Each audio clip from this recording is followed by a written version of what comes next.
welcome back to the Unpatched Gaming Podcast. I'm your host, Tyler. And I'm still Zach. If you've been listening to us for a while, you might notice there is an episode seemingly missing, and that is the Metal Gear Solid. I was going to say Mass Effect 3. We haven't even gotten there yet because we're talking about the second one right now. Metal Gear Solid 3. We were having a hard time with that game, getting it done in time, and then I lost my electricity for about a week. Yeah, like well over 4 days, like a good. It was 5 days. Yeah, and then I lost my electricity again, actually, a couple days later. But we're good now. Which, if you don't know, consoles require electricity to function because they have a power draw from an electrical outlet. Just for some of our viewers who may not know. Oh yeah, some of our viewers who are watching on an electronic device. Yeah, exactly. Or listening. Yeah. They just they're like, wow, isn't that everything just battery powered? We have a viewer out there that gets our podcasts custom pressed onto a vinyl, but from somebody else. They order that, so they don't actually have to deal with any of that. Sure. Yeah. So that's for you. And that's the viewer that I wanted. Anyway, the rest of you. No, just kidding. Correct. So we decided to skip that. I didn't finish the game. I was having a very, very hard time. I also was like, oh, this is a lot harder than I remember. Yeah, and I didn't. So I played the other two on easy. I did not play this one on easy. I was having a very hard time, and then for the first couple days, my electricity was cutting in and out, then finally just gone. So we decided to scrap that one. I'll be watching a recap before we play 4, but we'll get there. Where did you end off? After the B guy. Okay, yeah, that's still... Why don't you just talk about it just a little bit? No, it's... We'll do it with 4. Yeah, we'll do a recap with 4. That makes more sense. I have way too much to say about it. Yeah, we'll do a little recap with I'm really 4. bummed you won't be getting to my favorite boss. He's a top 5 all-time boss for me. He's really good. Crazy. They've been trying to recreate this one boss fight in like all the subsequent games because it's just so good, and they never quite get it. There is something here that represents something else that's been trying to be recreated for a long time, and that is the first season of Stranger Things. Huge success, and the show has continued to remain a huge success, but they've never hit that first season again. Everybody was talking about it. Season 2... Like Game of Thrones level, everybody was talking about it. Yeah, Season 2 was a bit all over the place. Enjoyable enough. I've not seen any And of it. Season 3 was just balls to the wall crazy. It knew exactly what it was. It was silly, pulpy fun. I loved all of it. Yes. 1 was a little more serious. Still plenty of that, but 1 was a little more serious in its tone and was very successful, I thought, in everything it was trying to do. But we are back with the final season of Stranger Things. It will have the first half a lot longer than the other seasons, I think, is what they were saying. It's like an extra 5 hours of I'm not quite sure exactly how much it's going to be. I know there's a gap, and I don't understand this gap at all. Because they're releasing half of the... Yes, real quick. I mentioned Stranger Things because I've had this for I think close to 2 years now, a little over a year and a half. This is an imperial pastry stout with waffles, maple syrup, lactose, and other natural flavors. This is called 11, and I know we don't have video, but this is very clearly 11 lost in the woods here, this shiny foiled art. 11 lost in the woods with her many boxes of Eggo waffles and the Christmas lights. Just a little homage to her favorite meal. Do you remember when we were like, I don't know, in high school? Oh, that is thick engine oil. Oh yeah, now we're talking. I remember when I was in high school, and when we were in high school, and whenever we'd have like get-togethers or parties, I would just bring my toaster and some frozen waffles around, like in my car. Yes. Good times. All right. Clink. Oh yeah, this smells. Wow. I mean, it smells like a barrel. Is it barrel aged? I assume it is, right? We do not have it doesn't any... have the barrel aged smell, but it does smell woody.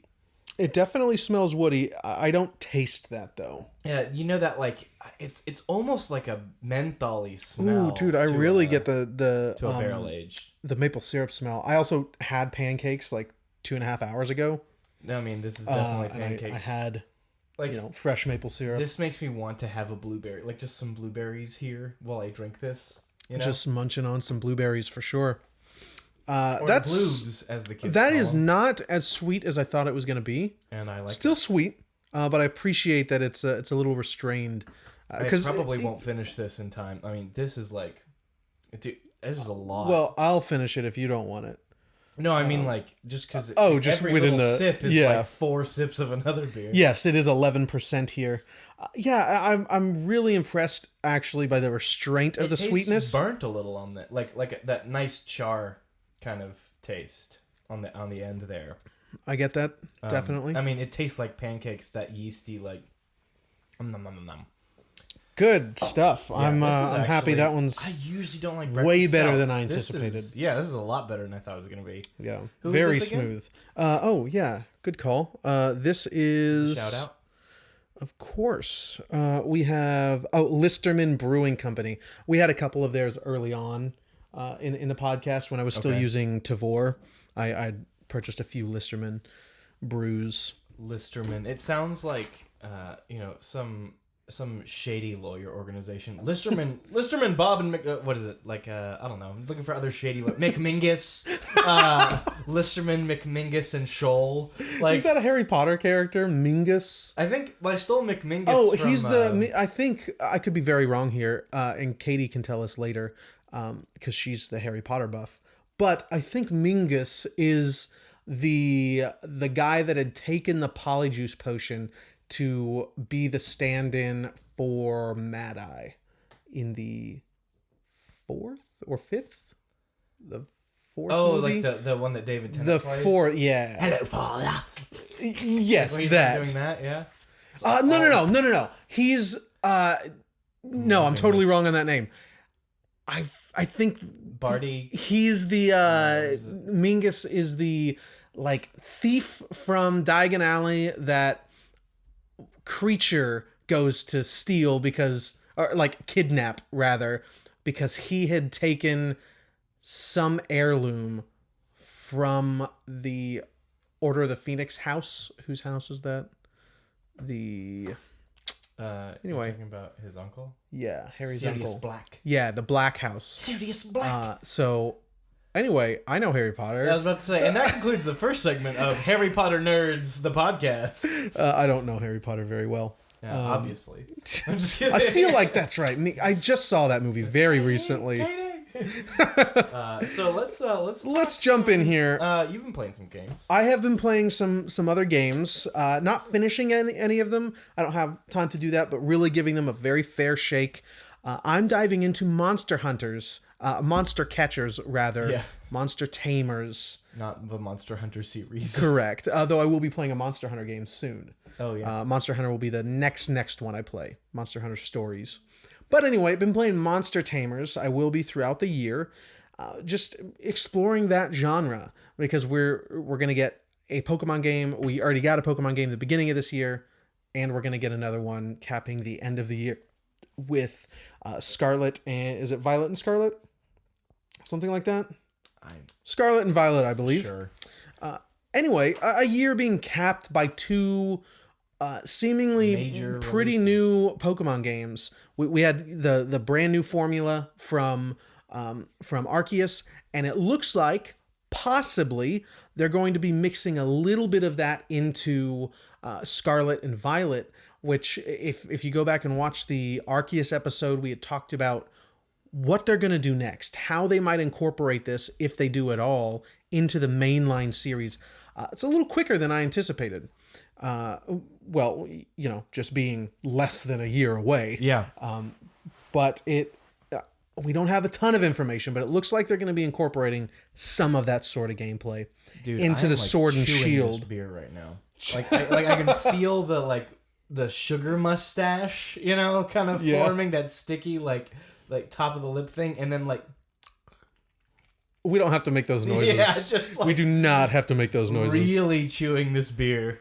So while I'll be jumping into individual games, moving forward, I wanted to start with what I consider to be a pretty well-defined subgenre of the monster tamer genre, and that is Pokemon clones. And I don't say that disparagingly. Like, that's fine. Pokemon is the most successful entertainment franchise of all time. If you want to try to do something similar, more power to you. If you do it successfully, good on you. I think there are not many that do it particularly successfully for a couple reasons.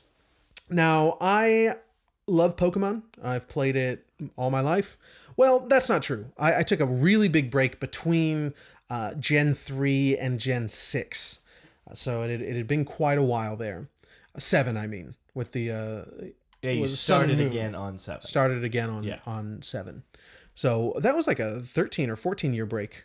Yeah, I played through Black and White 1. Oh, you didn't play Pearl? Oh, that was the last one you Yeah, played. so that was the last I one. didn't Okay, so you played a little longer than I did. Yeah, I played from Gen 3 through Gen 5, and then... not all the way through Gen 5, and then I stopped, and then I, with you, picked up... Like, after you had picked up Gen 7, I picked up Gen 7. But it's always been there. Always been sort of in the back of my mind. It's been a part of my life for most of my life. And I wanted to start this with the Pokemon clones. I played 3.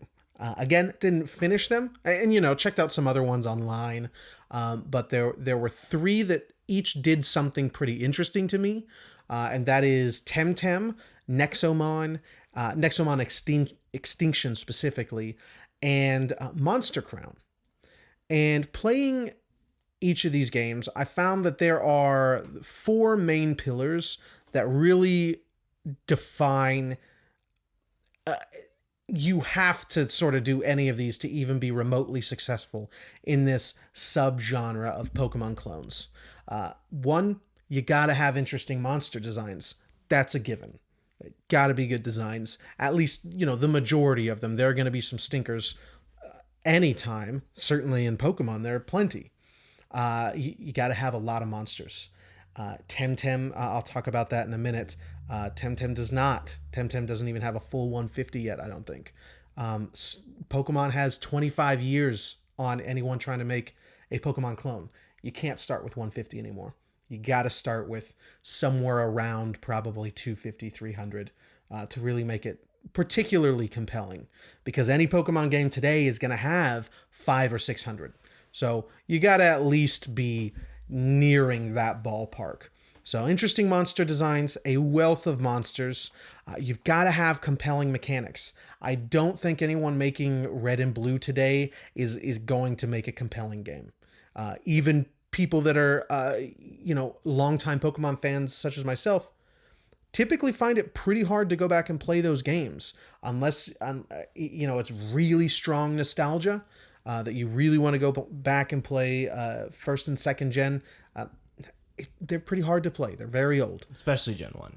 Yes, especially. Gen 2 is way more entertaining, in my opinion, than the first one. Gen 1, very hard to play. And I don't mean the remakes. I could go back and play Leaf Green anytime. But playing those original games, you gotta have compelling new mechanics that intertwine. There's got to be a bunch of... I'm not saying make an immersive sim, but you got to have things like breeding, the hatching system. There's different ways to do that in most of these. Breeding and hatching are pretty much staples. The way your experience and leveling works. You've got to have a bunch of different things that all work together. And then it's got to be easy to understand. Really complex games probably won't make a very good monster tamer. Yeah, when you open the menu, it covers the whole screen. They're like huge, like really small text, across like 4 different sections of the screen, each detailing something different.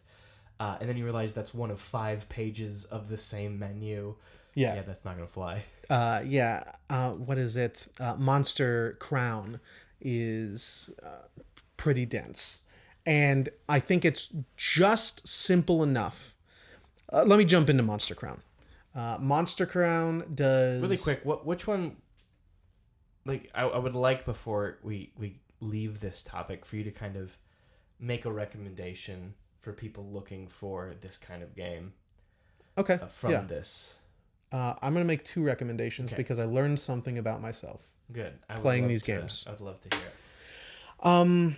So those are the 4 main pillars. Let's jump into... Actually, we're going to do a break. And we're back. A little bit of technical difficulties there. Zach will definitely be able to finish his beer now. Motor skills. So we spilt this beer. It's so thick, it literally didn't move. It was just like a prank spill that you would buy at the store. Like the splat stuff. Yeah. Very thick beer here. So we're talking about menus, and then I was going to jump right into Monster Crown. Dragon's Crown. Correct. Monster Crown. So this is a pretty dense Pokemon game. I actually didn't get to experience all the features. It's very slow to start, which is a big detractor for me from pretty much any game. And the tutorials are very brief, and then there's an in-game manual they recommend you go read. This game has, I think, about 400 monsters. So definitely has the wealth of monsters. Most of them are not very interesting, at least that you see in the first few hours of the game. And it has some really interesting ways to get all of the monsters. And I say it's got 400. What I really mean is that it's got 1,200. So there are various types. Let's say there's 8 types. You know, just like in any monster tamer, there's going to be a bunch of different elemental types. So you can breed all of the, any of the monsters with each other, but the dominant and recessive parent, like who you choose to be the dominant and recessive parent in that breeding, affect everything about the new monster that will be hatching. So the dominant parent is going to decide based on the type that it's breeding with. I could be butchering this a bit, but it doesn't matter. It's this complex. So the dominant parent will look at the type of the other parent to decide what the child is going to be based on the actual monster itself. So you're going to get this, let's say there's 8 types. You're going to get 8 different children from each monster because that parent, the dominant parent's going to be looking at the recessive type. Then the color scheme is going to come from the dominant parent, and I think the physical stats are coming from the dominant parent. The recessive parent is going to give the type and the I think special stats. So you've got physical special attack, physical special defense. So not only are there different monsters bred from each other monster, but that monster can have different types and a different color scheme. So there's actually way more than 1,200, but sort of the baseline for each monster, there's about 1,200 after you start breeding. But without breeding, there's somewhere around 400. This game does look really great. It's definitely succeeding in its Game Boy Color art style. There's all the monsters show up in the overworld. That's a big plus. I think more Pokemon games should do that, as we're seeing. There's more to that as well. The mechanics, I mean, this seems to be pretty common in what I've seen. It uses a stamina bar. All 3 of these games actually use a stamina bar rather than the PP we see from Pokemon games. So you'll run out pretty quickly of the stamina for each. Each move has a different amount, but you'll run out of that pretty quickly and need to swap to a different monster. when you swap, and you don't get this mechanic until, I was playing for about 2 hours or so before I got this mechanic, you get the synergy mechanic. So I think there's 4 or 5 segments to the synergy bar, and every time you swap a monster, you're going to fill up that bar a little bit. And depending on how full the bar is and the type of monster you swapped from, the monster you swap to is going to get some sort of benefit.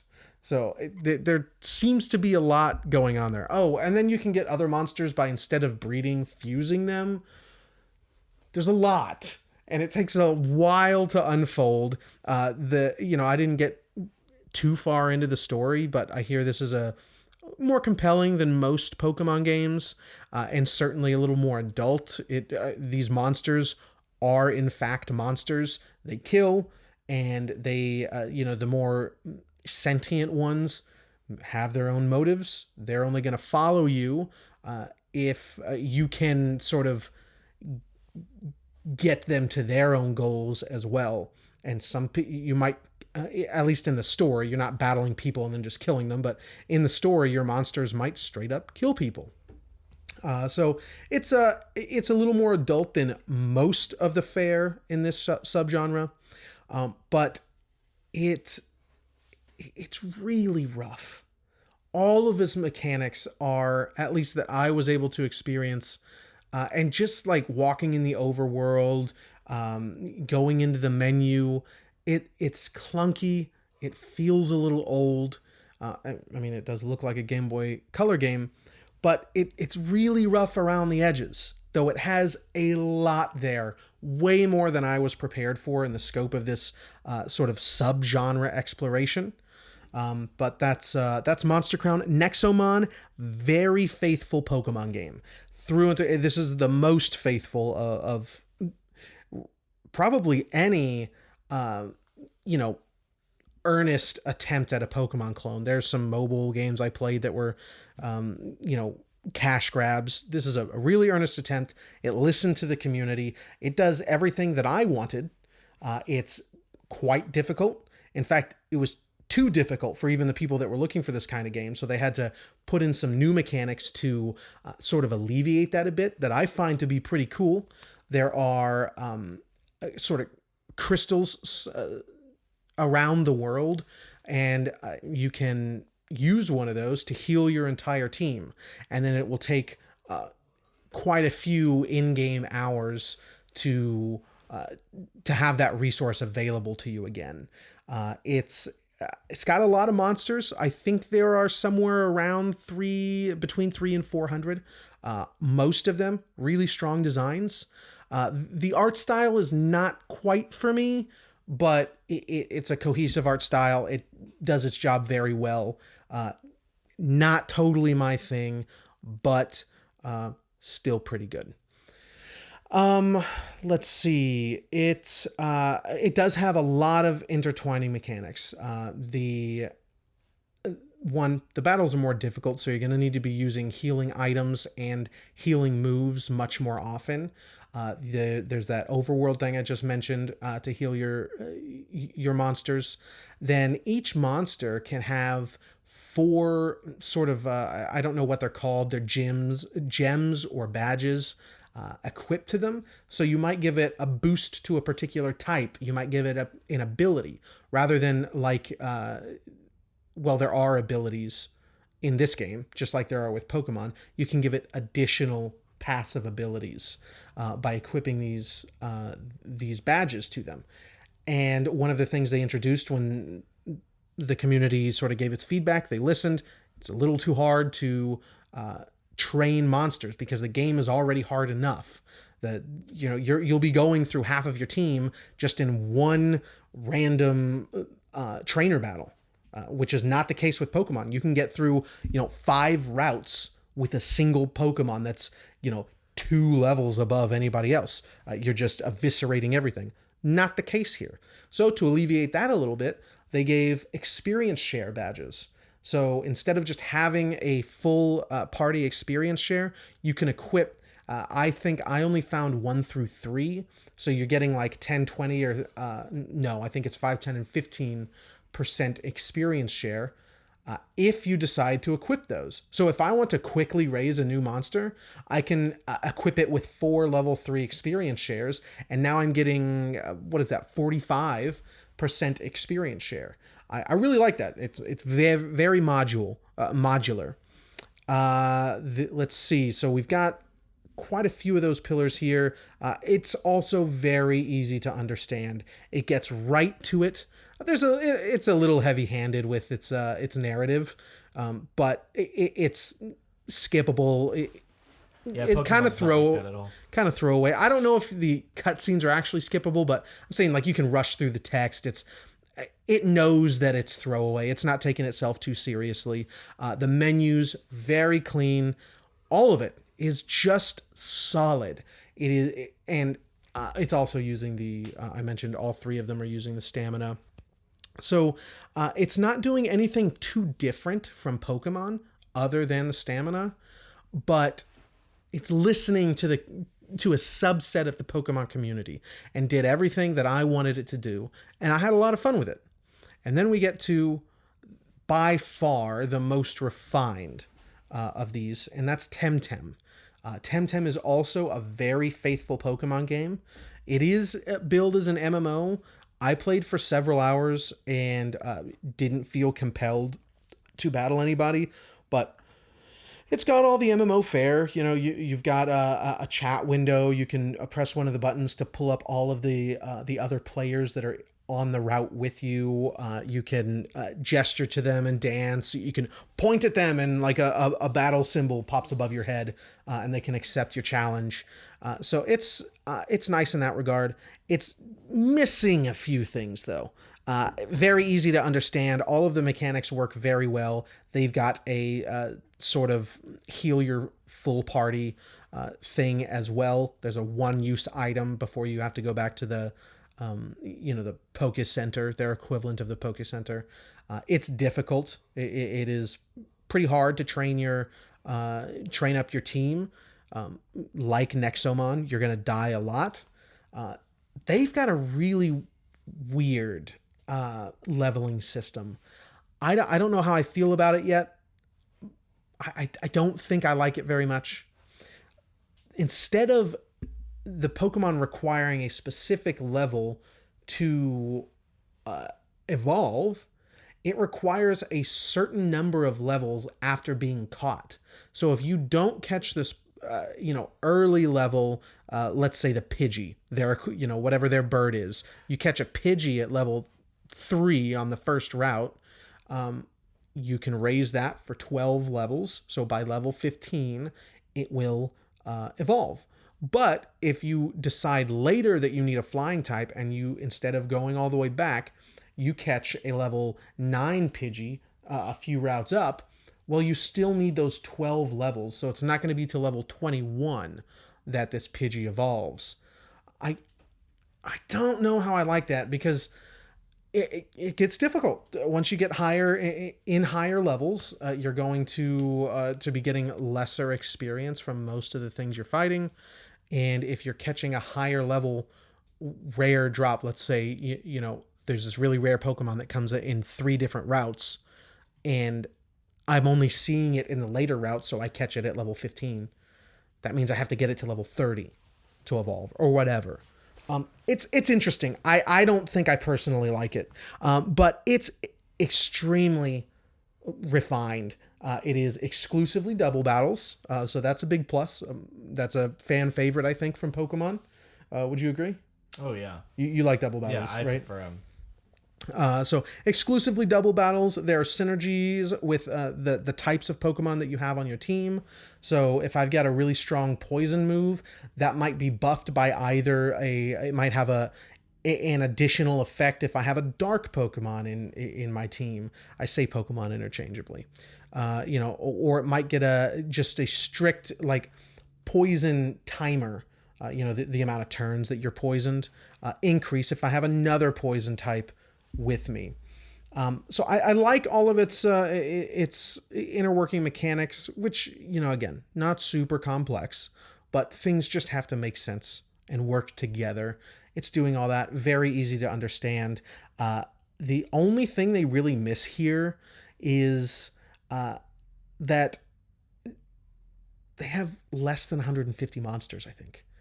And I saw a lot of them in just the first couple of hours I played. And, I didn't see any of the super awesome ones, but a lot of the ones I did see are standalone. Not many of them evolved. I looked at the full decks. Not many of them evolved to anything particularly compelling. The ones that do evolve typically only evolve twice. The ones that evolve 3 times are much rarer. The starters, I think, only evolve twice. Only evolve once. And that takes I think it's 20 something levels before they evolve. So much later into the game. Yeah, it's very good. I was a little disappointed with the number of monsters. That's it. I think it would grow old for me personally pretty quickly, but the designs are pretty solid. I was very disappointed that some of the ones I did have didn't evolve because they were so cool. I wanted to see more, but they didn't evolve. Now, these are the 3 that I chose after watching videos on a bunch for this exploration of this subgenre, because they looked like they all did something. They all achieved that 5th pillar that I didn't talk about. They all did something new for that, for the Pokemon formula, especially Monster Crown. Now, Nexomon, what it's doing new is really just being old. It is a difficult Pokemon game.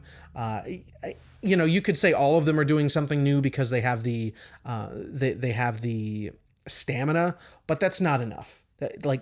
They've got to do something substantial. And being a hardcore difficult Pokemon game, Nexomon, but also so true to the formula, I think it's a bit of achievement in the subgenre. What was it? Temtem? Sorry, I didn't bring all my notes here. I left them at home, unfortunately.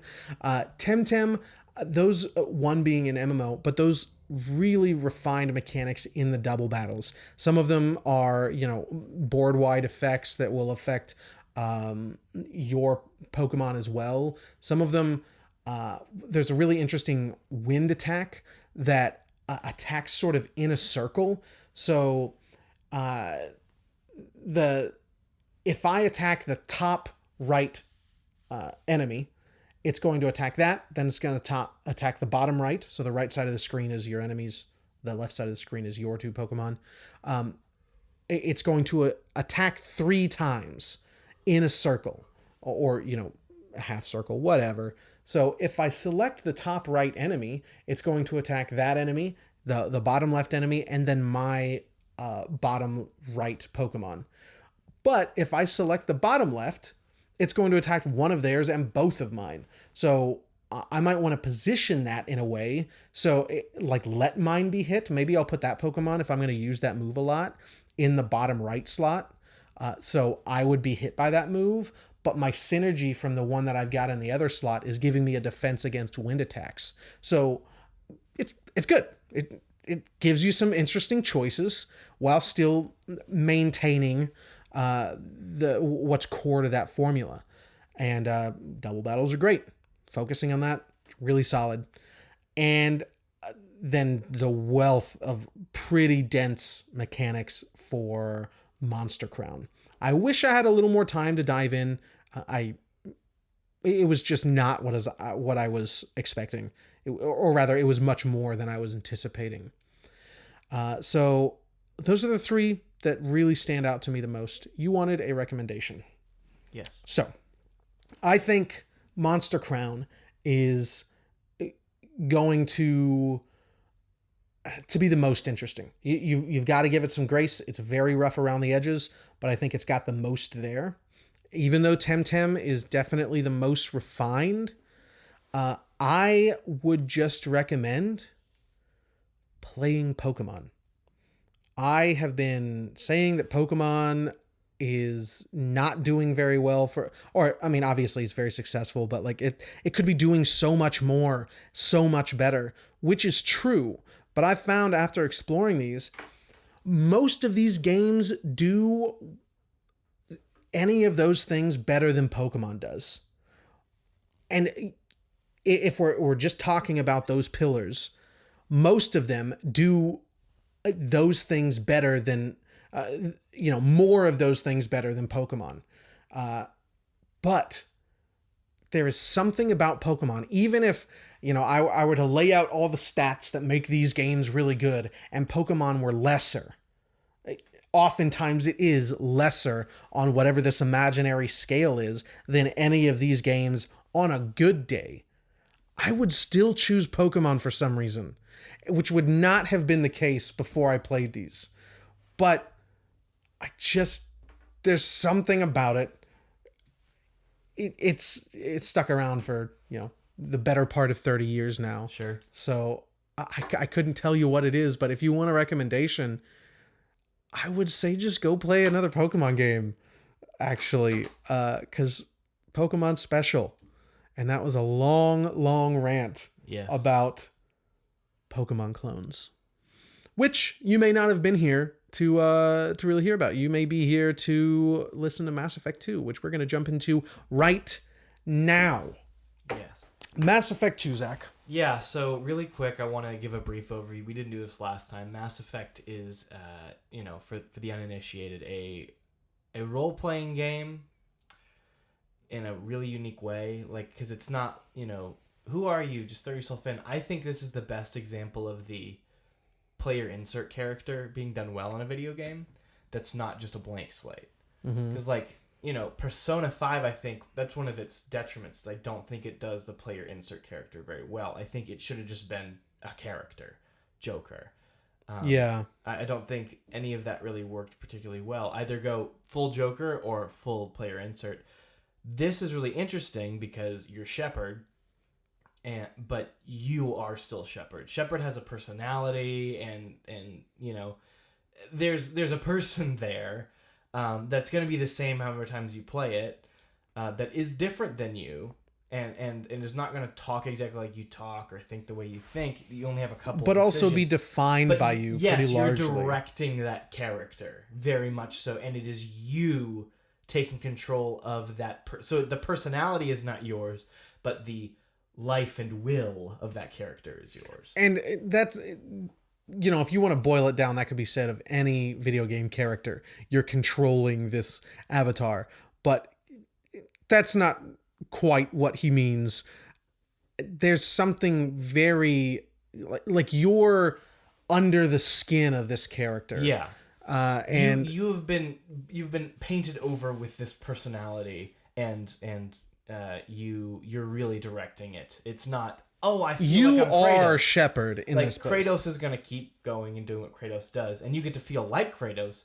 You are not Kratos. Yeah.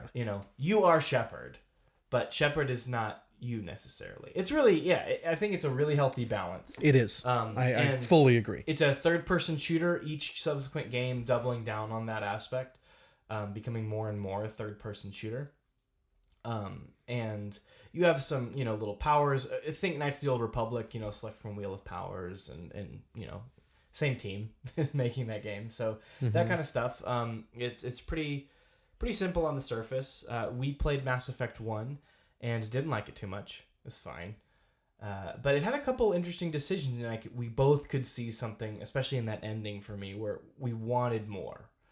We saw the skeletal structure of something really good, and so we decided to keep playing, and we played Mass Effect 2.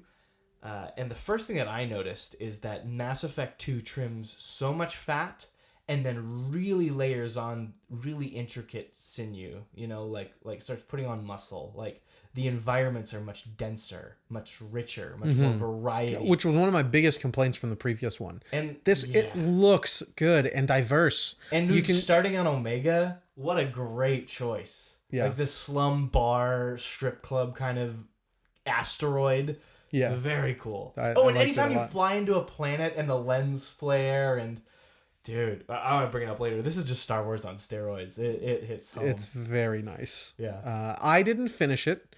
I have been, well, we've both been quite busy. Yeah. But you've got a wife that likes to play games with you. Yes, and I actually played 17 hours of my playthrough over the past 2.5 days. That's crazy. Which is crazy. Yeah, I was at like 14 hours and he was 2 hours in. And then I was at, I think, 16 hours and he was at 20 hours in. Yeah, I finished it. Yeah, I finished it at 24, I think. Crazy. I think I'm at 17 right now.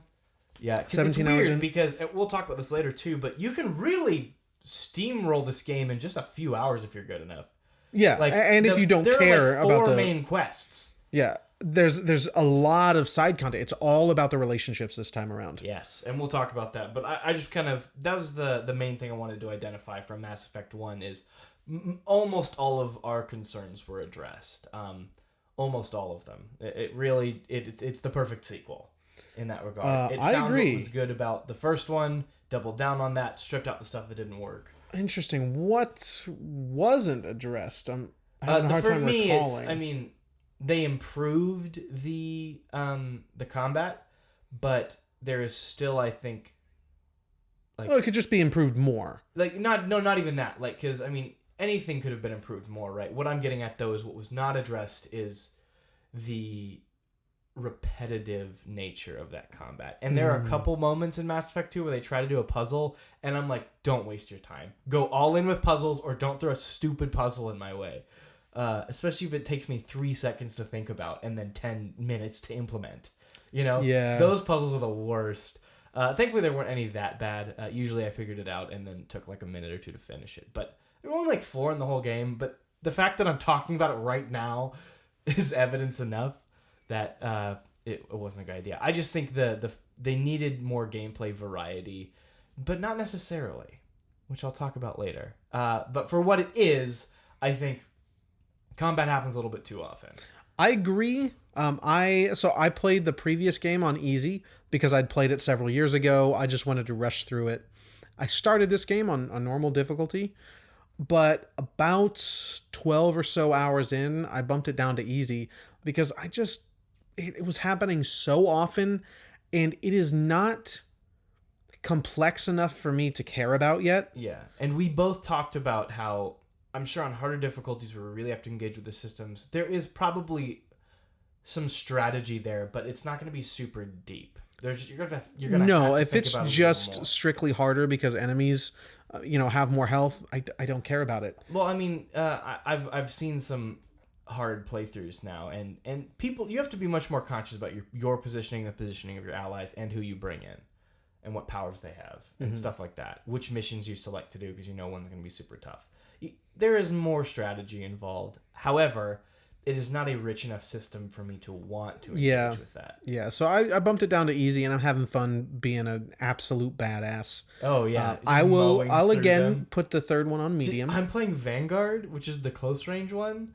Have you seen this move where you literally just launch yourself at the enemy? I've seen it online. Dude, and the cooldown is nothing. The cooldown is like 3 seconds. So I might have to play that in the next game then. Keep launching yourself. They did increase the cooldown for Mass Effect 3 quite significantly. Do you have the big shield, the shield suit that you put on? No.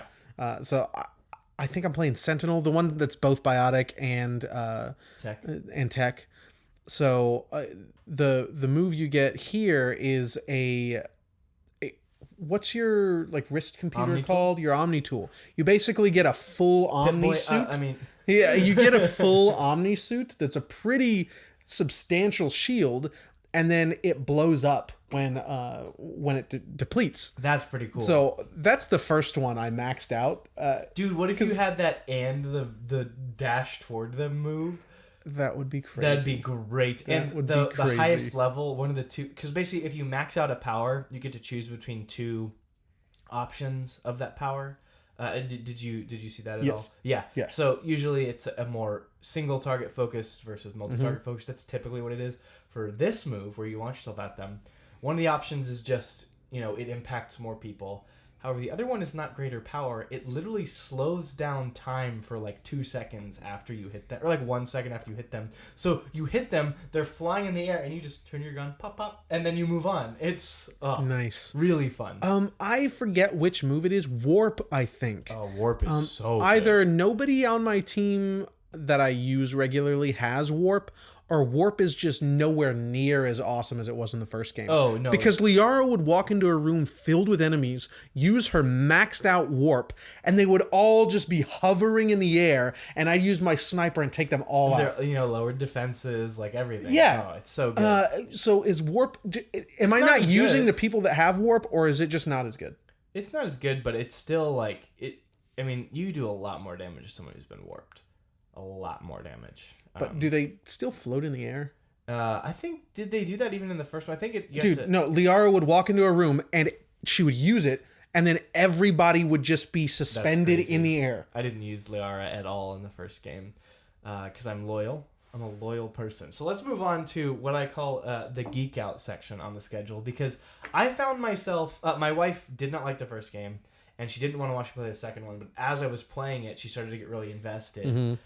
And I realized by the end, you and I had a little bit of discussion about our criticisms of the game and stuff, but I was like, oh, when I made that choice, and oh, dude, no, I love that. I love that crew member. Like, I was geeking out. Like, really a lot. They build this, and I want to talk about the multiple things. I have 4 here that I think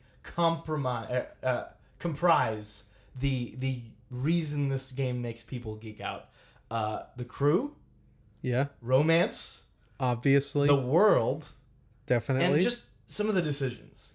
I think those 4 things comprise what makes this so And perfect. one of the best moments early on encompasses all 4 of those things. I don't have nostalgia for this game, but everyone that does, pretty much everyone, loves to talk about your boy, Garrus. Dude, Garrus. And... spoilers, obviously, throughout this entire thing. If you haven't played it yet, you don't want to play it. All right. So, spoilers throughout the whole thing. I don't have some crazy nostalgia for him. Someone is mowing the lawn right now. That's fine. We'll get over it. And yeah, I don't have any nostalgia for Garrus. This is my first time playing these games. I wasn't even, his best friend. I mean, I maxed out their loyalty in the first game. Yeah. But because he's your boy. Yeah. He's your bro. But I wasn't like as Tyler. I was not super attached to him. But just seeing Garrus again, and it's only been a week. Yeah. I didn't have to wait, 3 or 4 years. It's been a week since I last saw Garrus, and I'm like, oh, Garrus, I love you. I'm about to cry right now. That happened to me too. But when they revealed the Normandy 2, yeah, and I was like, I had no nostalgia. I didn't even like the first game, but I was like. Whew. Yes! Oh, that's my shit, boy! Like, how did they do that? Yeah, it's so good. It's really a testament to something being greater than the sum of its parts. Yeah. Right? Like, all these things shouldn't add up to that kind of response. But they do! Something I have on here, so let's just talk, you and me, for a little while. Favorite crew members. Now, you finished all the loyalty missions, right? I finished every loyalty mission. Okay, I don't think I will, because I don't care about most of those characters. Yeah, I was wondering. Some surprised me. There was like 1 or 2 where I was like, oh, I do like this character now because of that mission, or at least more. Then I might, because the next episode, our schedule is a little weird, and I think it can afford. You have the game finished by Mass Effect 3. No, of course, I'm going to finish it as soon as possible. There's no way I would start Mass Effect 3 without finishing this. Yeah. I would still be playing Mass Effect 2 while you're finishing Mass Effect 3 before I even think of starting it. But that won't happen. And because our schedule's a little open next time, I might do all of them instead of just rushing it. And that's really all the missions. Don't do the last DLC mission, because it's a little beefy. It took me a few hours. Yeah, but is it good? No, but the ending is awesome. Like, one of the best visuals. Then I probably will. Okay. Because it's a very Tyler... The one with Liara... It's horrific. Then of course I'm going to do it. Of course I'm going to do it. The ending's pretty horrific. The mission with Liara, Lair of the Shadow Broker. That was a good one. Liara was my romance option in the first game, but just hanging out with her again was great. Yeah. I'm not a big Liara fan. She's all right, but I know that I didn't invest in her enough in the first game to probably get that out.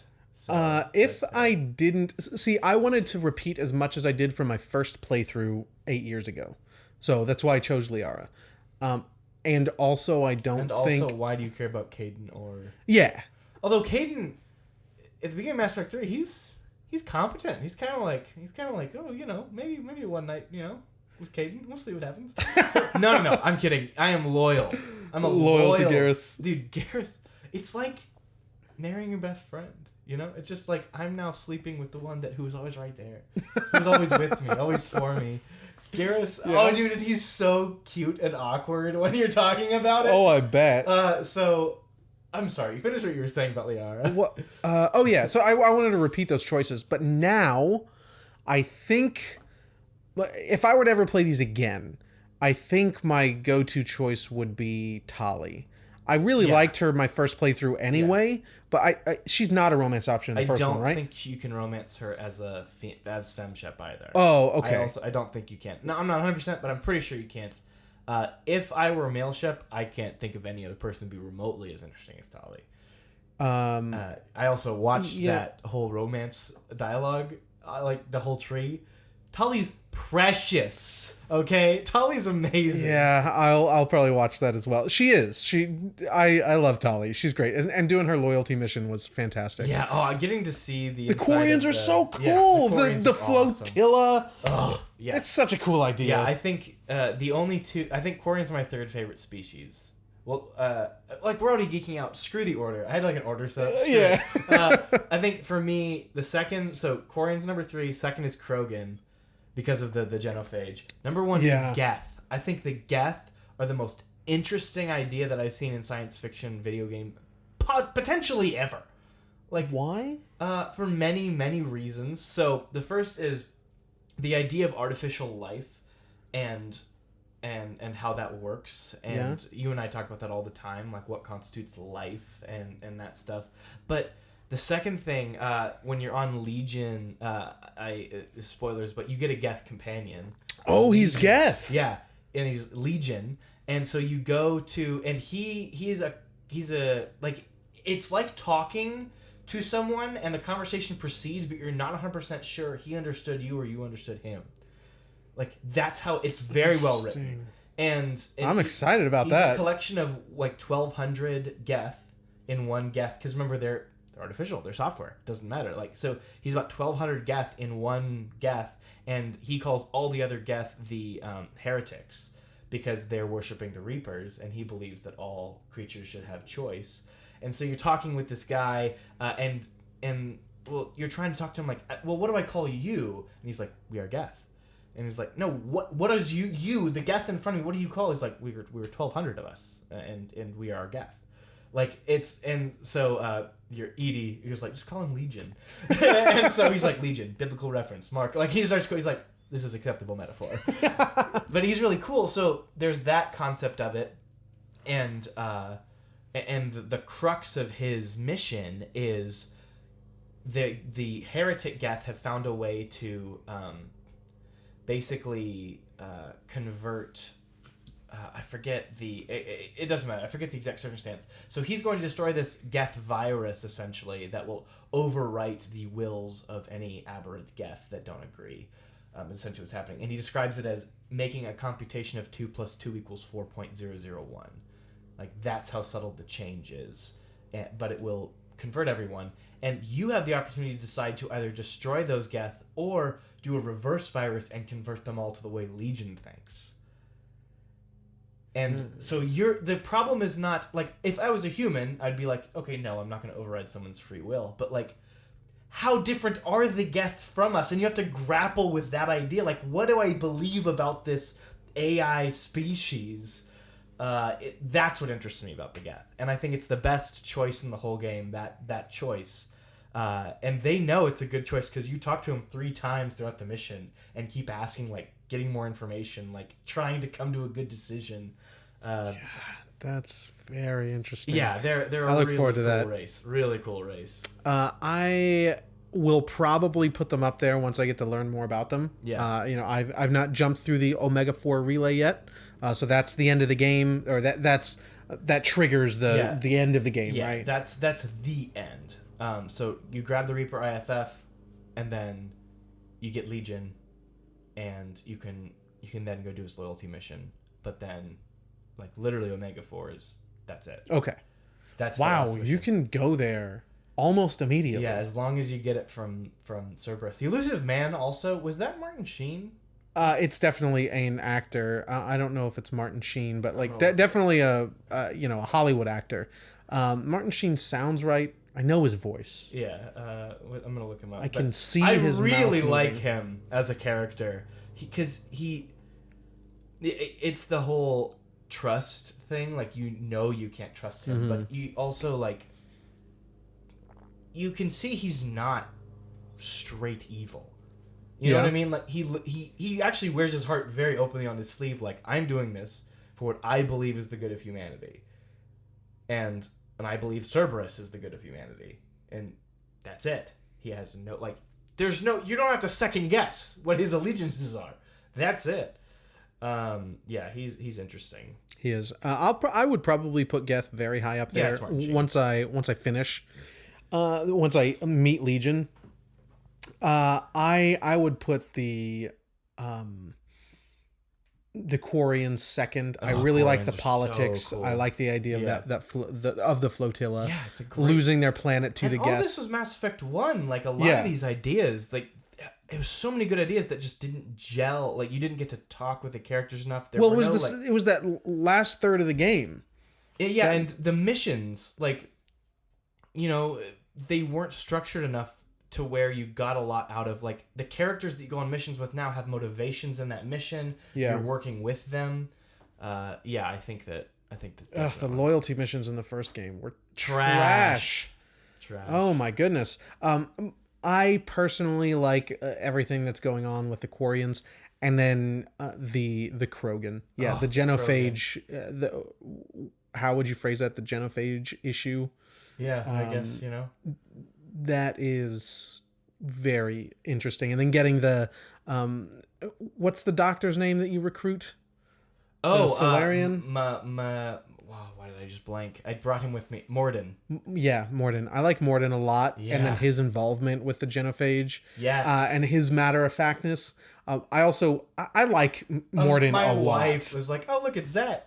I was like, "You suck, Amanda." Not quite. No, I like Morden a lot. Joker. I'm pretty sure I'd be Joker. Just that smart ass guy sitting in the front. I don't trust anybody that makes more money than me. Yeah, dude. My favorite quote from him is one of the later missions. Edie, the AI, is asking to take over the systems, and he's trying to. And there's a huge event happening. And wait, I thought she couldn't. She couldn't. She's asking to be able to. Oh, okay. So she's asking Joker to give her access, and it's this big dilemma for Joker, and he's yelling at her, and he finally decides to like do it. Like, I'm gonna activate. I'm gonna give you control. And he's like, if you start seeing Daisy Bell, I am done. Like, he's just great, dude.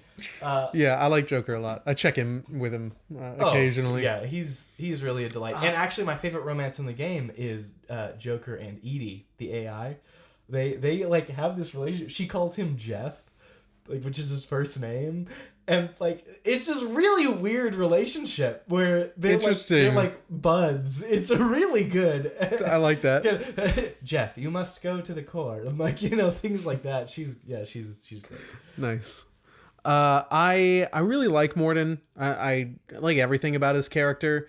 The doctor who just kills without thought. No, that's not it. It's I like that he's an autistic alien, and he's a very that take on an autistic character is done very, very well. As someone who knows several autistic people, you and I do.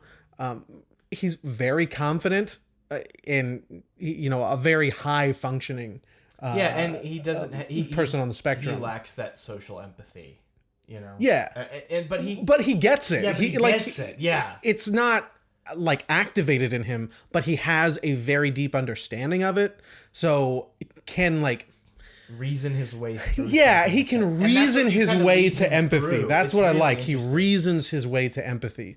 And I like him a lot. Morden a lot. He's really good. I hope he sticks around. I brought him a lot actually because his powers are too good. He just has that incinerate one and the freeze one. Like they're amazing. I love Garrus's the not incendiary. What's the concussive round? Oh, it's killer. It's way too convenient because like, oh, there's someone coming up on me that I can't deal with right now. Pff, concussive round. Yeah, just fall over. So good. Yeah. Also the unique ability that the cultist girl, I don't know her name. Oh, Jack. Yeah. She's got a really awesome ability. Is that the? It's like a wave, some side. Oh yeah, I had wave. that as Shepard actually. Oh okay. Yeah, I didn't upgrade it very much. I definitely went more in a different direction. But I do not. But I did on her. I upgraded all the way on Jack. Yeah, so immediately. Really convenient. I'm sure the Asari is really good. I don't use her. Yeah, because she gets one called like Crush or something. No, it's not called Crush. Something, but it just like, it's just huge damage. Like that's literally all it is. And I don't use her, Jack, either of the two DLC characters. Yeah, I don't use them. Yeah, they're. I mean, I like the thief. The thief. She's sort of a Tali stand-in. If you took the character out of Tali. So she's fine. No, wait, I use her often enough. Her backstab ability is it's insane. way too good. Yeah, way too good. I don't use. I interchange the rest of them often enough.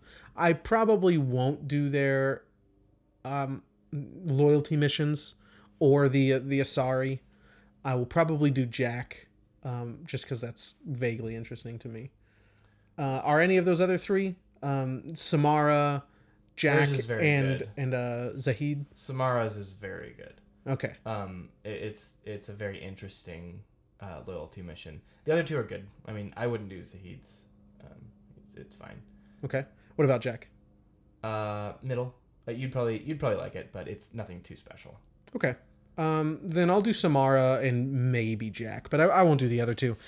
It's interesting. DLC for this game is very interesting. Yeah. For a game like this, because they all happen after the end of the game, and I'm fine with this spoiler. Do you get to go back and continue playing the game? Yeah, you can. So you come back through the Omega 4? Yeah. Okay. I do not know if any crew lost are retained though.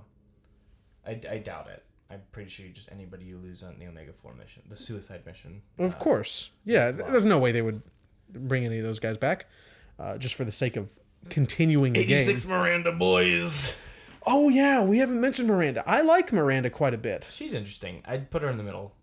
Like, if I was male Shep, I would probably put her second. Under Tali. Like leagues under Tali. Yeah. Like, I mean, leagues under Tali. But I do think she's an interesting character, and you can, like, look through her log messages when Liara becomes a Shadow Broker, and, like, you can see, like, her chats with hookup websites. Oh, yeah? And it's always, like, please upload your medical records. Like she's super flat about it, and, like, it's really funny. Interesting. But she's gone forever, so it doesn't matter. Are there characters that will die here, or you make choices that will affect it? I am responsible for the death of Miranda. Okay. But it's not like an explicit choice. It's because of how that played out. Do you want me to tell you what causes death? It's not like a spoiler thing. Sure. How quickly you do the Omega 4 mission after you do the IFF mission, and how loyal everyone is to you. Okay, those two things. Those two things are do it independently. So if you did if everyone was loyal to you and you did the Omega 4 immediately after getting the IFF, which I don't know how you could do because you don't get the Geth until you do the IFF mission. So basically, if you take the time to do his loyalty mission, then someone will die, I think, or maybe not. Maybe if you do that one loyalty mission and everyone is loyal to you. My problem is Miranda got in an argument with Jack. I took Jack's side. And then now Jack is the cultist person. She's not a cultist. She is an X-Man, an X-woman. That's right. that scene. Yeah, I was thinking the same thing. But Maybe you should call us basically ex-women. She's like a mutant, like Okay, from X-Men. That's what she is. but she was being like worked on by some cultists or something, or no, by Cerberus. By Cerberus. Okay. Yeah. Then who is the guy that starts with Miranda? What's his name? Jacob. Jacob. That's it. What about his loyalty mission? No, any good? Not worth it. No. Okay. No, not worth it. It's kind of funny, but like not worth it. Probably shouldn't be funny, but it's a little funny. Oh. It's We're gonna get canceled now. No. It's no. It's just not good, and like it's not well presented. It's this little, basically his dad has been out of the picture for 10 years. Supposedly crashed somewhere, but you find out the crash, like they survived, and there's a stress beacon going out, and he kind of. So you go Jacob down to sea, and his dad became acting captain and became like this chief of this Lord of the Flies situation, because the island, the food causes people to like regress in intellectual capabilities. So he hoarded all the food for himself and the other leadership, let everyone else kind of become dumbed down, and lived as the king of this little crew. It's very weird. That is weird. It's very silly, and then he kind of is like, "I'm sorry, son. I was a weak man, and like he has a harem of women. Like it's very odd." Jacob's just like, I hate everything. Although Jacob has there's a couple really good lines that come out, like, because otherwise the writing is solid. There's sometimes these lines jump out, like Jacob says, like, "It's okay, I buried my father 10 years ago." Yeah. Like, just like a really clean. My favorite line in the game, favorite line in the whole game. You're on a derelict. It's the IFF mission. You're on a derelict Reaper, so it's supposedly out of commission. Doesn't like. There's no functioning parts of it left. But you listen to one of the audio recordings, and the guy's like, "No, he kept promising that the thing was dead, and he was right. But even dead gods dream." And like he starts talking about how like the Reaper is so much beyond what humans are, that even in its dormant state it's influencing their minds and stuff. Even dead gods can dream. Like it's a good band name. Like that's awesome. It's like something out of Lovecraft. Yeah, I like that a lot. I look forward to that mission, but I'll do several of the loyalty missions. Definitely. And then that last DLC that I haven't done yet. I don't know what it's called, but it's pretty long, and what you're doing throughout it is a little bit whatever. I'm playing on easy, so I'll rush through it. Yeah, it just takes a little bit of time. And now that I got the sniper, yeah, good stuff. But the ending of that is very interesting, cinematic, very cool, and then ends with one of the most disturbing images. Like it's really good. Nice. I don't know how true this is for the rest of the game. So I've only done Tali. I only had the time to do Tali, and I chose to do Grunt, the Krogan's loyalty mission so far. The next one I'm going to do is Morden, since it's on the same planet. I like Grunt's design. Yeah, he's fine. I don't know why he like really stands out as like an interesting, like, I don't know, like the way his hair, like whatever, like it just looks, it's a good design. I like the really tall, like back armor of the other Krogans. Yeah. I like that. Dude, Rex in this game. Yeah, Rex is great. Is so cool.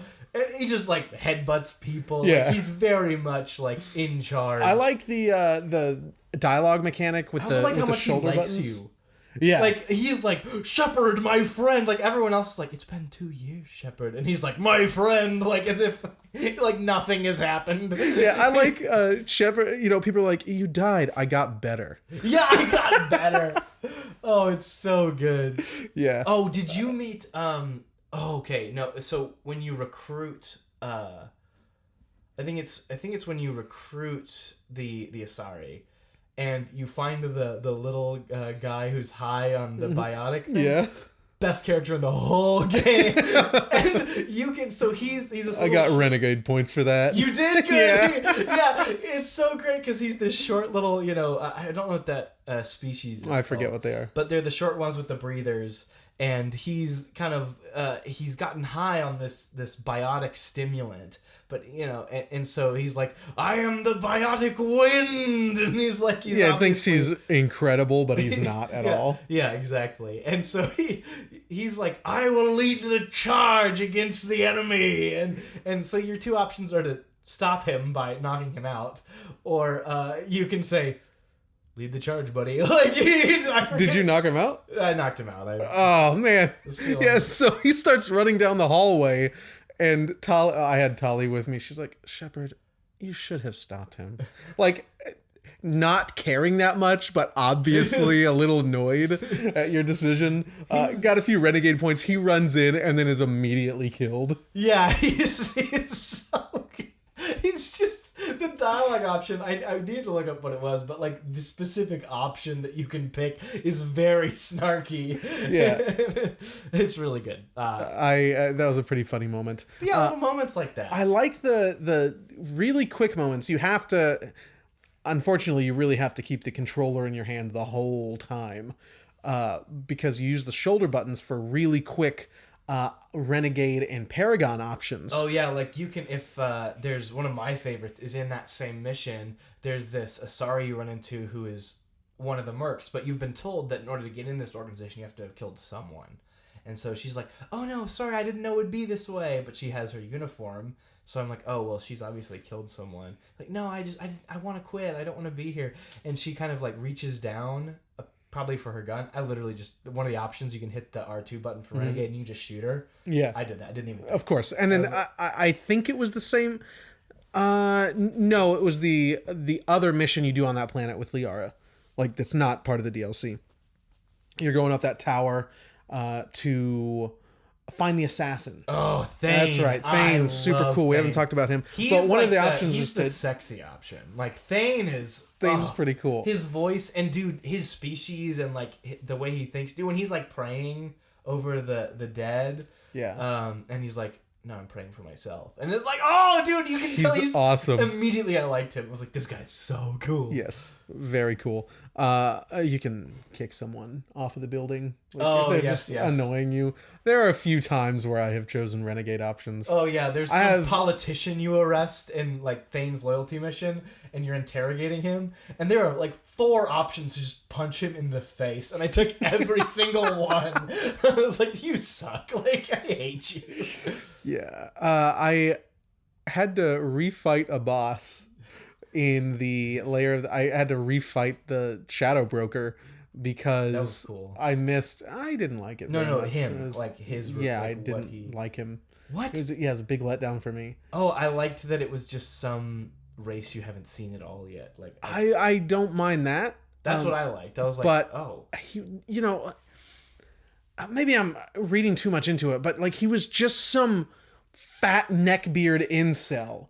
And not someone more interesting like Liara, who then becomes over from the previous guy. Yeah, right. So like he's just running it. You know, I was imagining someone like the elusive man, someone intimidating beyond their size. I kind of like that they pulled the rug that way. I like it. I think it was a good choice. But yeah, even so, I was kind of hoping it would just be. You know, you pull the curtain back and all of a sudden sitting before you is just, you know, the biotic god. What a silly guy. But I refought him because I had set the controller down a little bit and I like reached for it really quick when the Paragon option came up to sort of interrupt Liara with a kiss. And I missed that. I was like, no. So I immediately restarted the game. That's amazing. Those are very quick, some of them. Yeah, some of them are long, and so you're surprised when one is just gone immediately. You're like, oh, wait, no! Yeah. That is one thing. Let's kind of move into I think the most important discussion we can have here, the most interesting at least, is the divide that we found in the gameplay. So I have 4 categories here. One intentionally is one that I don't think it fills, but I think it works well for discussion. So Mass Effect as a shooter, Mass Effect as a Telltale game, Mass Effect as a Naughty Dog game, and Mass Effect as a movie. I think these are all very core to what Mass Effect is trying to do or can be thought of. Let's start with shooter. Both you and I agree this is a very middling third-person shooter. Yes. I've played The Phantom Pain. I've played Gears of War. This is a middling third-person shooter. There's nothing special. It feels fine. I like the sounds of the heavy pistol. Like it's fun to shoot. If there were less combat in this game, I probably would not even be talking about it being a middling shooter. Yeah, but it's all the freaking time. Yeah, and the RPG mechanics very rarely come in. I'm just throwing powers out that I have, regardless of their utility in combat, and I'm just shooting. Even before I went down to easy, I wasn't paying attention to that. I equipped one to the shoulder, one to the other shoulder, and I just keep throwing those out. I've never upgraded my armor. Yeah. It's all cover shooter stuff you can too. upgrade the armor with the actual upgrades. I've never changed my armor. That is, getting different stats and stuff from them. The weapons mean very little. Yeah. Some of them are significantly different, but the Krogan shotgun. Did you get that? I think I've got the Krogan shotgun. Yeah, it's literally just one shot and you have to reload. I don't use it. I don't use the shotgun though. I don't use that one, but I don't use any shotguns. I use the SMG. Yeah. I've got the SMG, the heavy pistol, and a sniper rifle. Dude, the SMG is so good. It's pretty good, but something I hated about the weapons. Just give me some bullet points about the stats. I don't need to read 2 paragraphs. Flavor text. Yeah, it's all wrapped in the flavor text. Yeah. There's none of it just says this does this and this. Other things do.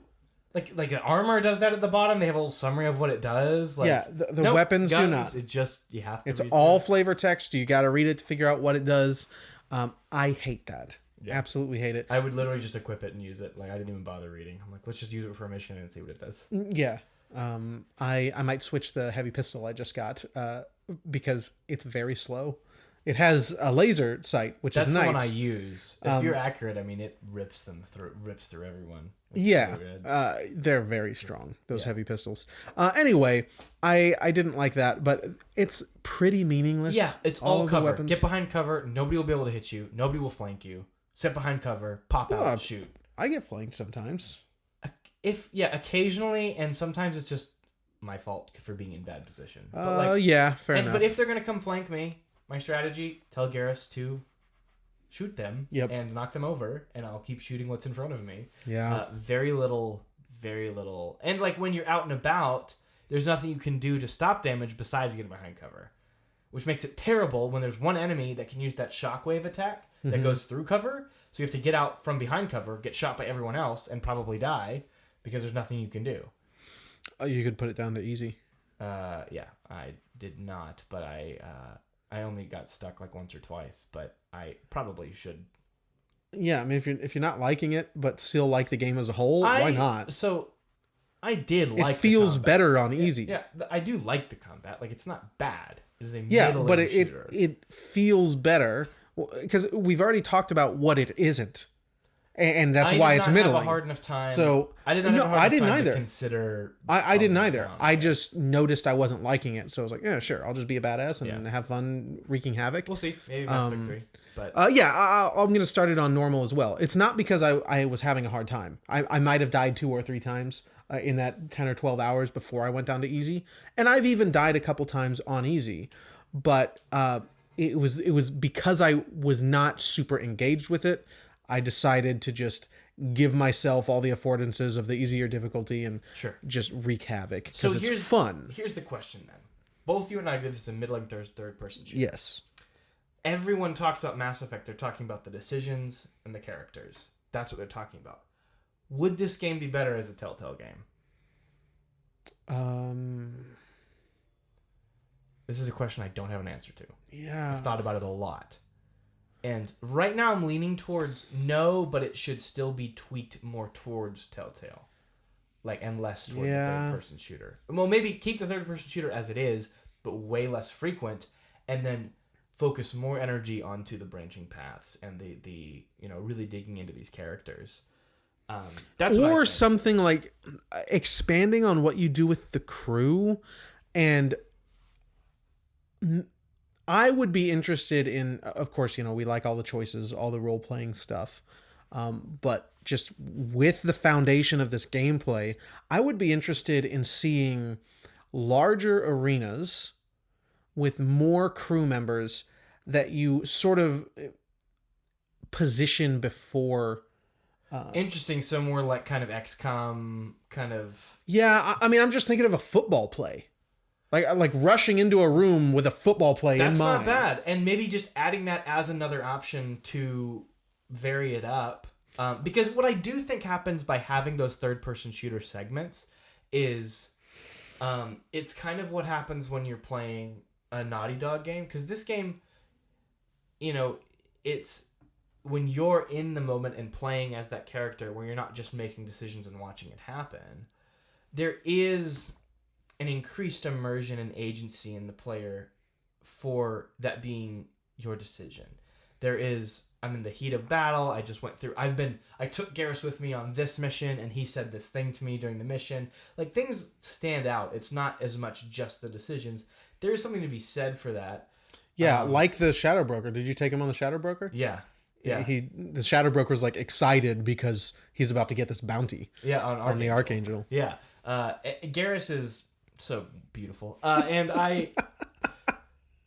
So that then leads into what the next thing. I do not think this plays anything like a Naughty Dog game. I think Naughty Dog games focus on making the actual gameplay cinematic and it doesn't have to be a cutscene. Like, you are the cutscene.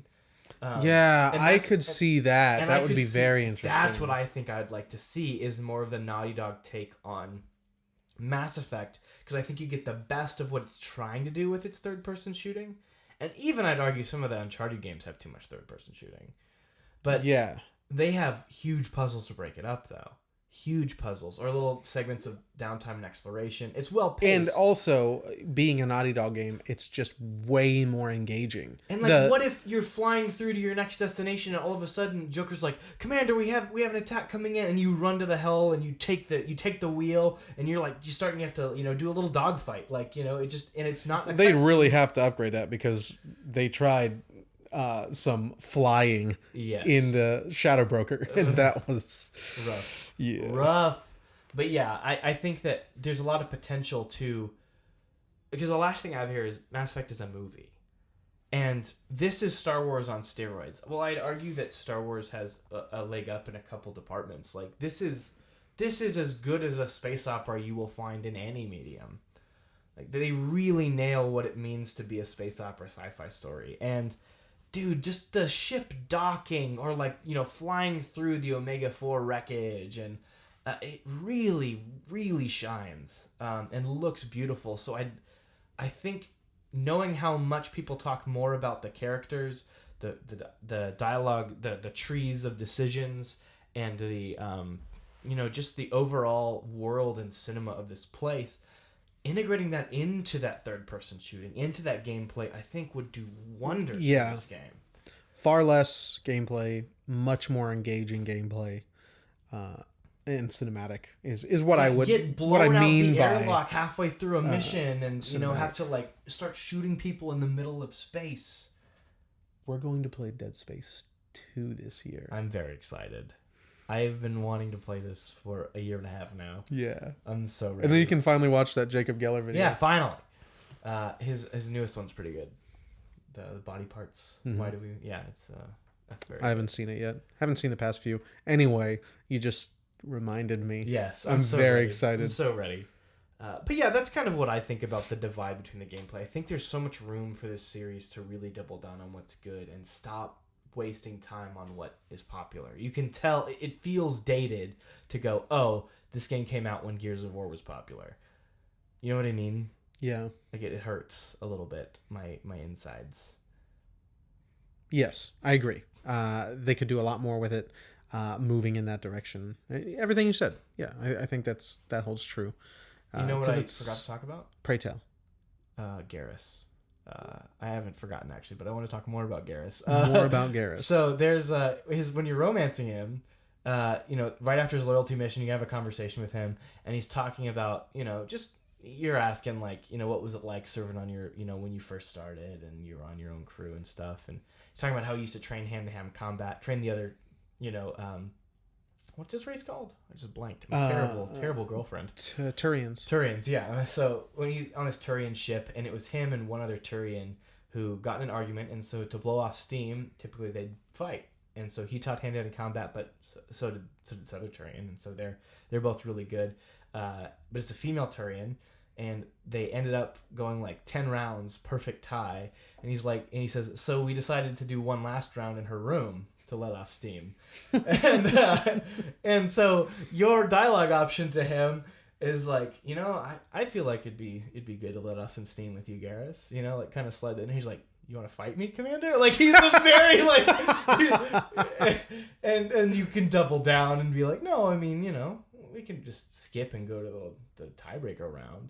And he's like, oh. Like he starts stumbling over his words. He's precious. Yeah. He's great. Yeah, he's really nice. I do wish something that I think the game did better, the first game did better, which there is almost nothing that the first game did better. Nothing. But I could be wrong, but I remember way more opportunities to talk to the crew members. Oh no, I remember basically none. Really? Like Garrus had like 2 different dialogue branches in the first game. Interesting. Now Rex but had a few more. There's none. Rex had a few more. There's like 2 for each of the characters here. When they Thane first has join, a lot. when they first join, and then when they decide to give you your loyalty mission. Otherwise, you go to them. Hey, can we talk? No, I'm busy. Oh, dude, they always Garrus say that. Breaking my heart. He's so busy. But no, after the loyalty mission, so I could talk to Thane like 3 times, even while I'm waiting to do his loyalty mission, and then after that, you can talk to him way more. Like Thane has a lot to say, and I think other crew members do as well. Garrus definitely had less to say. He's your boy. Tali definitely had very little to say. The most I think I got were from Miranda and Jacob. You can tell spoke those with them are the a ones lot. they pushed quite a bit. Which again, stop with the human characters. Yeah, Garrus, Tali. These are way better than the previous 2. I will say, especially Miranda. I think Miranda's a good character. Jacob's pretty all right as well. I talked with him a lot. I think Miranda's way cooler. But people want to talk to Thane. Obviously, they put detail into Thane, but Jack, there's barely any with Jack. Yeah, and Jack barely any with your returning crew members. I don't think members. It's just Tali and Garrus, right? Yeah, that's the 2 returning crew members. Yeah, it's so weird. I didn't think about that. Yeah, Morden. There's barely any with Morden, though the 1 is pretty extensive. You get to learn a lot about what he did. I feel like I was going to them and getting their. How do I put it? There might be individual chunks that have more meat in Mass Effect 2. But in Mass Effect 1, I feel like I was able to go to them and almost always be able to talk. Interesting. Yeah, I don't know. I could be wrong, but that's just what I well, that's I the heart of like the game. They less. should definitely double down on that. Yes. Like, that should be everything. I agree. I have a couple more points, but not much. We've already covered quite a bit. Progression is much more behind the scenes in this game. It's not like this obvious. You were doing this mission. You were doing this mission, and like you're leveling up and stuff. It's way more behind the scenes, way simpler, way more streamlined. Huge props to that. Yeah, I appreciate that immensely. I do like the bigger kit, the combat. While this is obviously better, and I appreciate that it is streamlined, I felt that I had more fun with the abilities in the first game. That's fair. And I think that you have more control over how you're leveling up and what your strengths are. Yeah, there's very few things that you actually have an option to put your skills in. It's much more behind the scenes, much more streamlined in this game, and it there are people who appreciate that. And and I get it. That's not it is the forefront of the game, but shouldn't be. Because the dialogue... That's not what people talk about when they talk about Mass Effect. Yes. Yeah. But I feel like I would rather have the more complex progression and more control over my abilities from the first game with the various improvements of the second game. Sure, and you have an auto upgrade button anyway. if you really don't want to interface with that, hit your auto upgrade, or even Yeah. you can set it to auto upgrade. Yes, like you could in the first one as well. Yeah. Well, no, I think some of those things were taken from Mass Effect 2 in the remake. So it might not have been in the first game proper, but in the remake, yeah, it's there. Yeah, and it's or the very remaster. It's very much on. You could put it on autopilot, so I don't see any reason why you couldn't just still have that range of freedom. You know, the last thing, and this is the... And there's no poison! Oh, there's no poison. Poison's Anyway. so good. There's still fire is good, though, because it burns through armor. Yeah. Which is nice. Fire, But there's concussive rounds, so you don't need anything else. You don't need anything else. And then Garrus, when you get his loyalty mission done and all the way upgraded, it's armor-piercing rounds. And the last upgrade, you have an opportunity where the second choice for your max is give to all teammates when equipped on Garrus. So everybody has armor-piercing rounds when Garrus equips it, which I just have to use it all the time. And so I won. That's pretty cool. I won the game. I do want to say the last thing that really bothered me is, so the way they do, I complained in the previous game about how I just upgrade the charisma or the intimidation super high so that I can just use it. Yeah. In every dialogue option. In this game, as you do Paragon things, you get more Paragon options available to you. Certain Paragon checks are required for certain dialogue options. Same for Renegade. Every time that it comes up, it's typically the best option. Yes. And that really bothered me because it ruined a couple very interesting decisions. Yes, I was going to say that earlier. The premier example from what I've played so far was Tali's mission.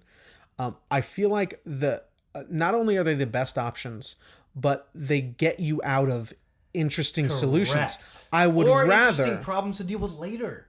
You just get a free card, don't have to deal with it later now. Yeah, I really liked the decision there for Tali, or what she was wrestling with when she finds the proof that her dad was trying to recreate Geth, and they broke out on the ship and killed everybody on the ship. Tali's being blamed for it. She is brought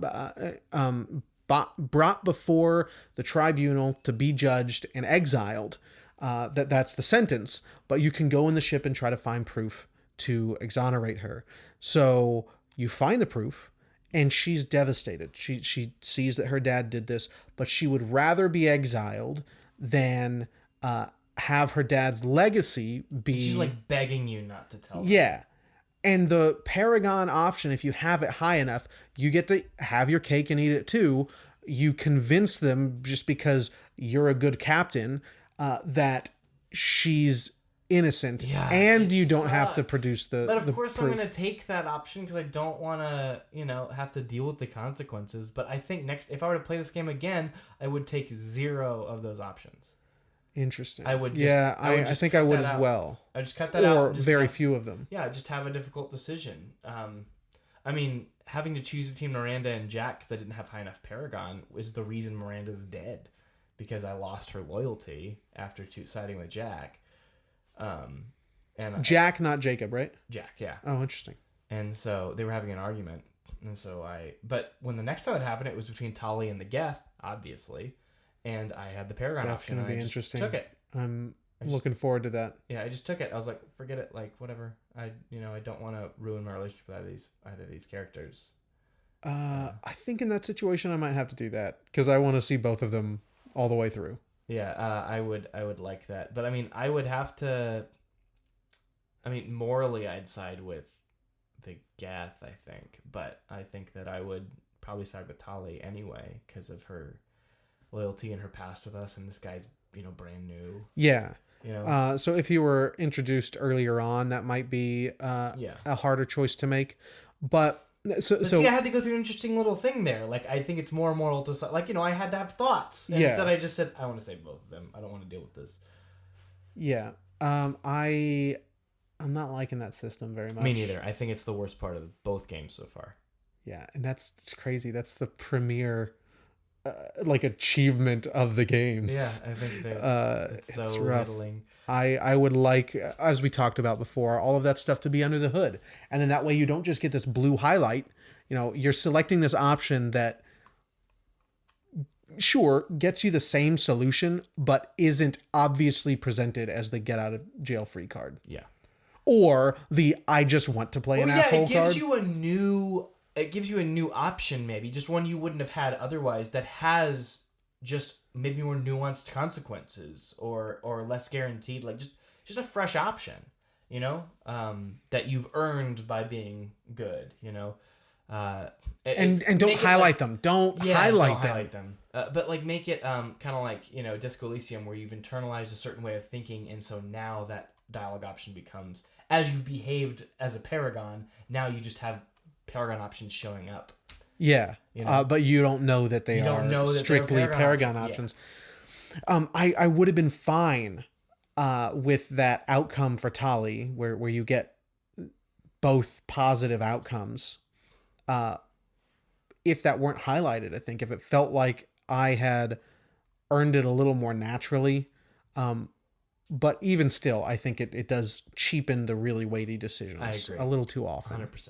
And I haven't even experienced many of them yet. I was really hoping that there would have been some conflict with Morden, which maybe there will be. I haven't done his mission yet. But I'm hoping for conflict between Morden and Rex, because Morden updated the genophage. Yeah. That's really cool. Yeah. The genophage is rough to struggle with. I didn't have him yet. You should bring the Krogan with you when you when you do his mission. Yes, I have Morden and Grunt. As soon as I landed on the planet, I was like, these are the only two options for this mission. Yeah. So definitely.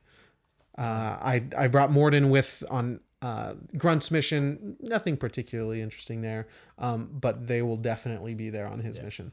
So all that to say, I think this is an excellent video game. I would recommend it to a vast majority of people. Mm-hmm. Again, greater than the sum of its parts. Just I geek out talking. And you don't have to play the first one. They have that recap comic where you get to make all of the meaningful choices. Yeah, which is such a good way to do it. And I'm so excited for whatever the Rock Knight Queen's going to do in 3, because they let you know, hey, it's not in this game, but we didn't forget about this choice. We're building.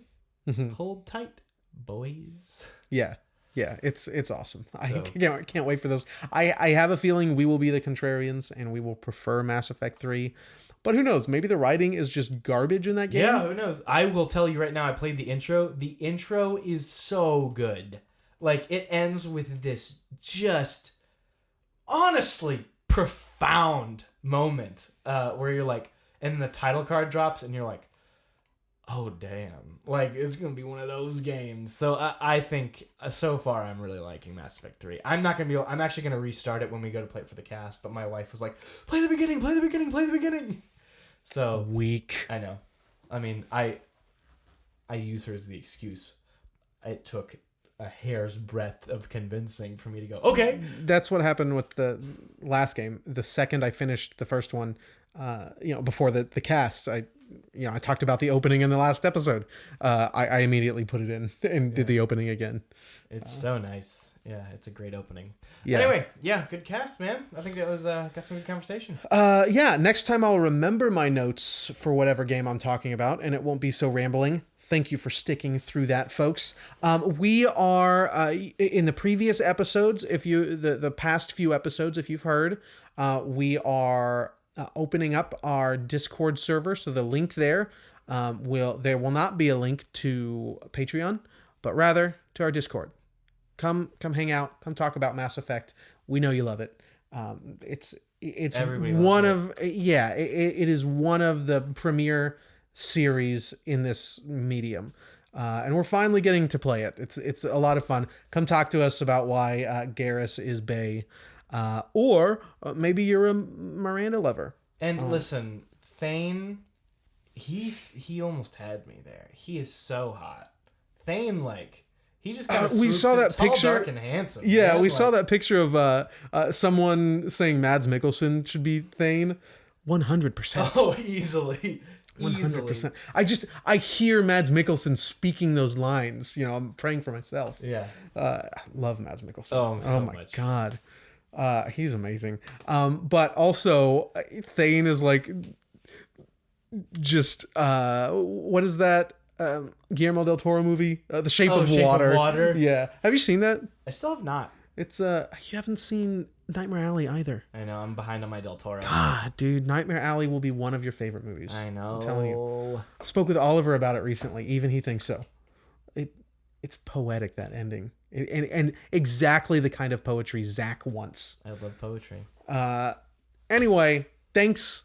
Come check out our Discord. Come join the budding community.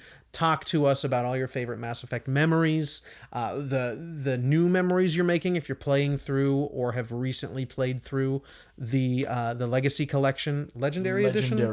Yeah. Style Legacy. That's right. Anyway, just come hang out. That $2 tier that we've had before, no longer an option. We just want to chat, guys. Come join that community and join us next time. It's going to be a weird episode. Our schedule is all over the place this year with new responsibilities and jobs, vacations, and things like that. So this is an odd standalone episode. It'll be Chrono Cross, and we'll be jumping into Horizon Forbidden West a little bit. It'll be a Chrono Cross episode with a little bit about Horizon, since we... a paprika-sized sprinkle. Yeah. But Chrono Cross will be the meat of that episode. Very excited to share that with Zach, one of my all-time favorites. Anyway, we'll see you next time, folks. Oh, and don't forget to share what you love with who you love.